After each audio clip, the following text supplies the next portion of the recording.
On July 20th, 2024, the Bevy community came together to participate in the 5th official Bevy Game Jam. In this 9-day event, the goal is to make a game using Bevy, the free and open source game engine built in Rust. The Bevy Jam, similar to other jams, is a competition with winners, as we'll see in a bit. But the more important priority is for everyone to have fun in a safe and collaborative environment. Bevy Jam 5 is a 9-day game jam that included 2 weekends and had 78 entries submitted. Today we'll be covering the top 10 games as determined by a community vote. The theme for Bevy Jam 5 was Cycles, which fits easily into one of the very popular genres, roguelikes, which, no, I will not be subdividing into roguelikes and roguelites in this video. Consider yourself warned. This brings us to 10th place, Starling. Starling is a cute game with what appears to be fairly simple mechanics. Click and drag to send yourself flying, and click the right mouse button and drag to shoot. Each level has a number of different enemies that you have to avoid, as colliding with them will bring your health down,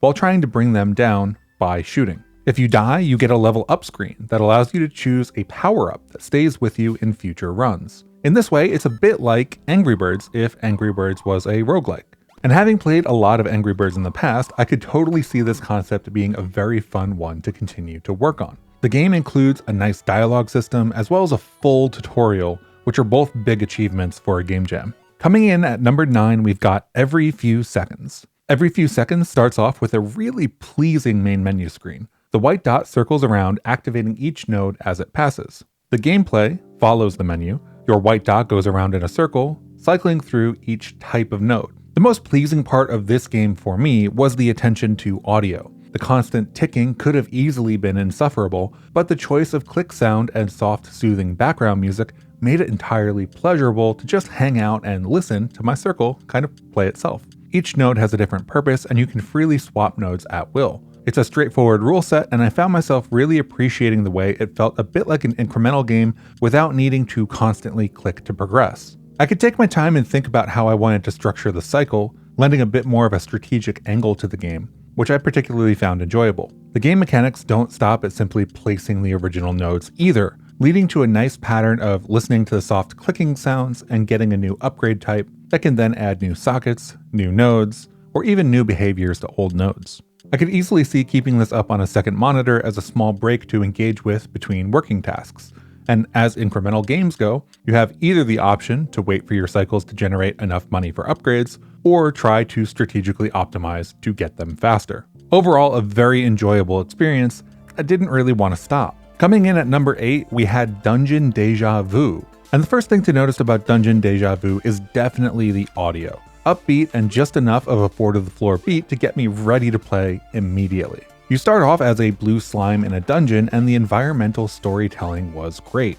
Blue slime on the spikes on the floor? Have we been here before? It's a straightforward platformer with a twist. The camera only goes forward, and you cycle around the level repeatedly, revisiting levers and traps to solve the floor's puzzles. Only mere moments into the second floor, I fell victim to the lure of a key that prevented me from getting the double jump upgrade I recognized from the first level. A clever way to yield a reward and still let the player know it's going to be at least one more lap before you get out. The placement of items in the level design continued to be a strength of this entry. The next key was available after a double jump, but not before needing to loop around again. And of course, the next lap took me to new parts of the level I hadn't seen before, and right back to the key. Into the pipe again, and we're moving on to new levels and new mechanics. If you aren't a fan of precision platformers like I am, hello Celeste fans, the difficulty spike in some of the spikes might feel a little bit harsh. But personally, I found them reasonable enough, and the pattern of respawns when failing wasn't,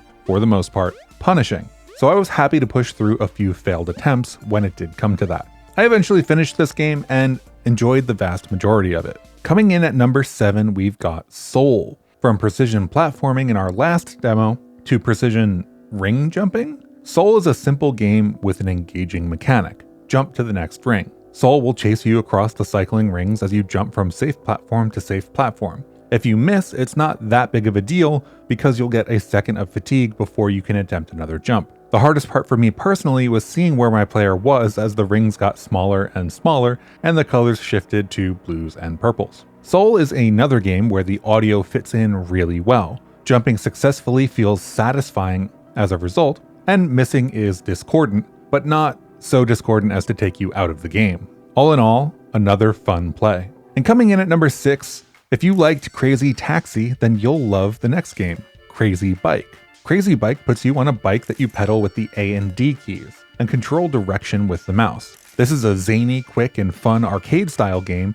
with explosive physics. You gain money by completing deliveries and performing stunts. And I have to say, one of the most fun parts of Crazy Bike is jumping entire buildings in a single bound. The gameplay is smooth, chaotic, and fun. This one is also interesting on a technical level because it makes use of a crate called Blenvy, which is an emerging integration between Bevy and Blender. This isn't the video where we talk about implementations though, so let's move on to number 5. Coming in at number 5, Orbital Incremental is a game about science. Earn science points when orbits occur, and more science by adding satellites and other mechanics. As you gain points, buy more planets in your solar system and watch them go. I think this kind of variable ecosystem buildup is a great iteration in a genre where you can find yourself clicking as fast as possible to gain points. This game in particular actually makes me inspired to want to build an incremental fish tank game with its own ecosystem. Seeing the solar system take shape is as enjoyable as deciding whether to build satellites or other upgrades.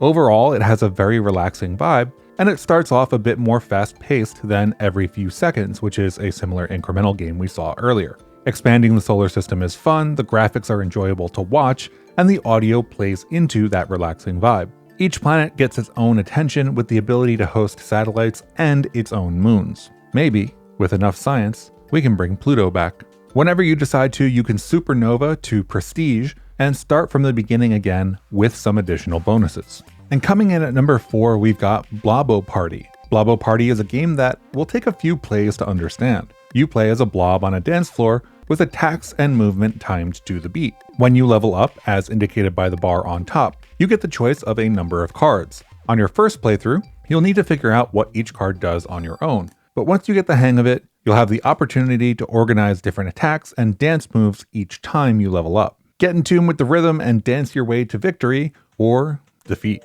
And with that, we're into the top 3. Coming in at number 3, Ptolemy's Epicycles is a puzzle game where you need to place people on flags and boxes on platforms. Being a puzzle game, it uses a minimal aesthetic and audio track to achieve a pleasing experience. Puzzles, of course, range in difficulty from, oh, that's obvious, to what? So it's nice to see a level select on the main screen, allowing you to choose your own adventure as you make your way through some puzzles and come back to others later. This one definitely fits the theme well, as you'll go through a number of cycles trying to figure out these puzzles. Coming in at number 2, Live.Die.Repeat is a fresh take on the theme. Not only are you reattempting the same level, but your past lives are reattempting it with you. The objective is to grab all of the keys and open all of the doors to escape while avoiding all of the guards. You get a few mechanics, which makes getting past the guards very readable. Either avoid them, run, or roll to get through. Getting seen is easily predictable with yellow square highlights, allowing you to plan a route. Routes are replayable, which means that you can use one run to figure out where to go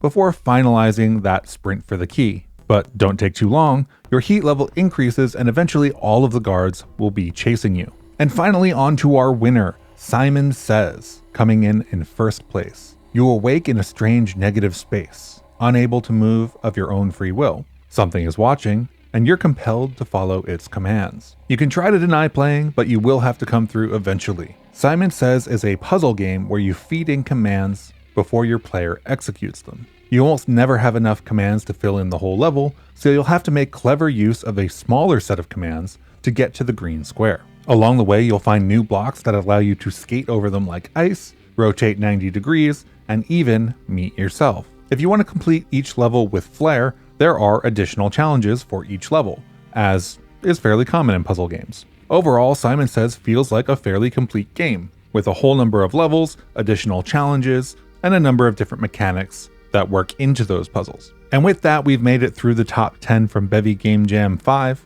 I'll leave the technical analysis to another video, as I've been digging into what these games are using, which crates are popular, and what you might want to use for your next game. Congratulations to everybody who participated, and I hope you all had fun. It's very likely that the next Game Jam will happen 2 releases from now, as Bevy Jams usually skip a release and then happen on even releases, so 0.16. Now if you haven't played, go enjoy some games, and I'll see you in the next one. Have a great rest of your day.